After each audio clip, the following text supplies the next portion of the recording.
Tu surveilles ton cœur en permanence, tu prends ton pouls à chaque instant, tu vérifies sans arrêt ton Apple Watch. Tu as fait des dizaines d'examens, tout est toujours normal et pourtant tu es absolument convaincu que quelque chose ne va pas. Chaque micro-palpitation te fait paniquer, chaque petite douleur dans la poitrine te ramène à la même question, et si c'était grave? Si tu te reconnais dans ces quelques mots, reste avec moi parce que la suite va fortement t'intéresser.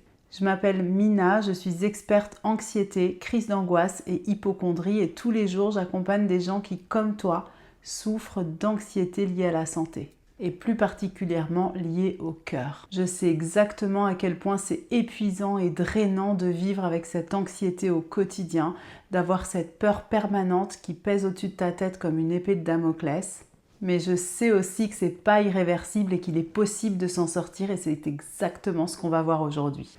La cardiophobie, c'est une peur intense et persistante d'avoir une maladie cardiaque malgré des examens médicaux qui sont absolument normaux. Voilà ce qui se passe dans ton cerveau. Tu ressens une sensation dans ta poitrine. Ton cerveau va interpréter cette sensation comme un danger et tu vas commencer à paniquer. Évidemment, cette panique, elle va générer encore plus de symptômes et ces symptômes vont s'intensifier, se multiplier avec des palpitations cardiaques, une oppression thoracique, un essoufflement, parfois des sueurs froides et plein d'autres symptômes possibles. Ces symptômes, ils confirment ta peur et le cycle infernal recommence sans fin. Ton système nerveux, il est en mode survie. Aujourd'hui, il ne fait pas la différence entre une menace perçue et une menace réelle. Tout l'objectif du travail, c'est de lui apprendre, de lui montrer le chemin. Il a besoin qu'on lui apprenne qu'il n'y a pas de danger réel. La première étape, c'est d'en finir avec Google et ChatGPT. Arrête de faire des recherches sur tes symptômes. Ton anxiété, elle s'arrêtera de toute façon sur les maladies les plus graves, sur les symptômes les plus dangereux et ton cerveau va forcément bloquer sur le pire des scénarios. Ce comportement de rechercher tout le temps des informations, ça porte un nom, ça s'appelle la recherche de réassurance et au lieu de calmer ta peur, ça entretient et ça amplifie ta peur et c'est pour ça que le cycle recommence à chaque fois. Donc la première chose à faire, ça va être d'en finir avec la recherche de réassurance et de cesser d'aller faire des recherches sur ChatGPT et sur Google. Au début, ça va être difficile parce que ce comportement-là, il fait partie des troubles obsessionnels du comportement. Donc c'est un TOC, c'est difficile à s'en défaire, ce ne sera pas forcément du jour au lendemain, mais tu vas pouvoir commencer à différer ce besoin de recherche de réassurance. Tu peux mettre un minuteur à 10, 15, 20 minutes en fonction de tes capacités et commencer à différer pour peu à peu pouvoir t'en libérer. Et c'est vraiment la première étape qui est indispensable. Revois ton alimentation si c'est nécessaire. Tout ce que tu consommes, ça a un impact direct sur ton système nerveux, que ce soit le sucre, la caféine, l'alcool, les boissons énergisantes. Toutes ces choses-là impactent de façon considérable ton système nerveux au quotidien. Tous ces éléments que je viens de citer peuvent amplifier les palpitations, mais aussi et surtout aggraver l'anxiété de fond.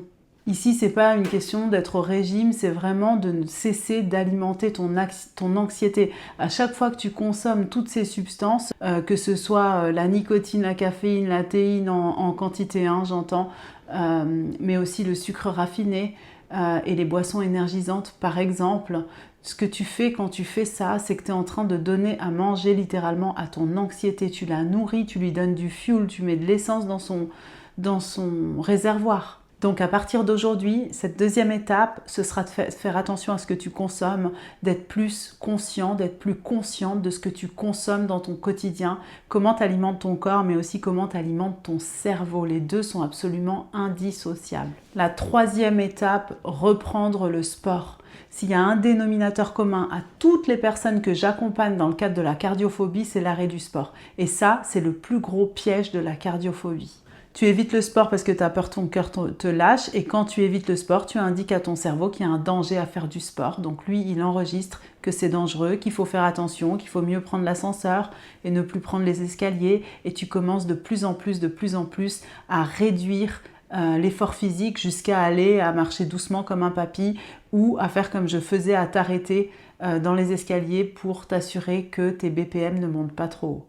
Et donc, tu envoies le message à ton cerveau, mon cœur est fragile, je dois le protéger. Évidemment, quand tu envoies ce message à ton cerveau, ton anxiété, automatiquement, elle va augmenter. Tu peux commencer progressivement à reprendre une activité douce, de la marche, du yoga, de la natation. Tu peux y aller tout à fait progressivement. C'est de cette façon-là que tu vas reprendre confiance en ton corps. Ce corps qui est solide, ce corps qui t'a porté jusqu'aujourd'hui. La 4e étape, c'est de prendre conscience que ton hypervigilance aggrave ta situation chaque jour un petit peu plus.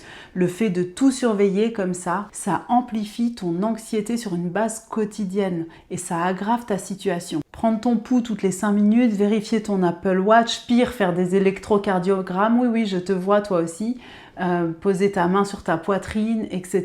Tout ça, c'est de l'hypervigilance.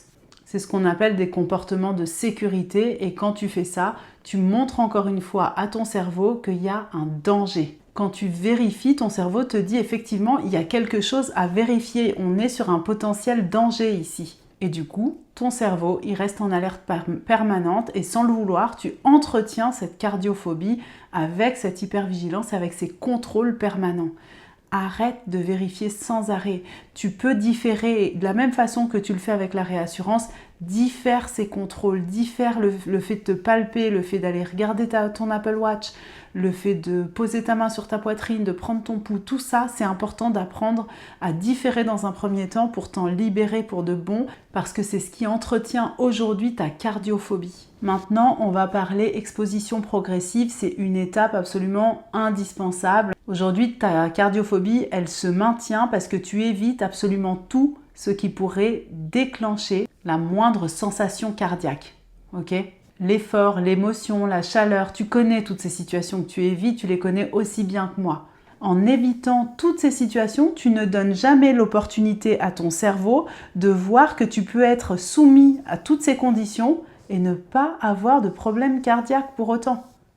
Comment ton cerveau pourrait voir que tu te trompes et que tu es dans l'erreur si tu ne le mets pas dans des conditions dans lesquelles, en réalité, il ne court aucun danger? L'exposition progressive va te permettre de vivre ces expériences de façon graduelle. On y va toujours étape par étape. Il s'agit donc de t'exposer graduellement, progressivement, j'insiste là-dessus, aux situations que tu évites habituellement pour prouver à ton cerveau qu'il n'y a aucun danger et que ton cœur est en bonne santé. Et c'est de cette façon que tu vas reconditionner ton système nerveux. Pas en évitant, en avançant. Ce que je veux que tu retiennes de ce mini-coaching, c'est que la cardiophobie n'est pas une fatalité, ce n'est pas irréversible. J'en suis la preuve vivante, mes clients en sont la preuve vivante. Tu n'es pas condamné à vivre avec ça toute ta vie. La cardiophobie, c'est simplement une réponse que ton cerveau a appris et qu'il met en œuvre de façon automatique aujourd'hui. Il fait ça en pensant te protéger. Et évidemment, tout ce qui s'apprend peut se désapprendre. Donc je te le répète, tu n'es pas condamné à vivre avec ça. D'autres l'ont fait, je l'ai fait et crois-moi, on n'a rien de plus que toi.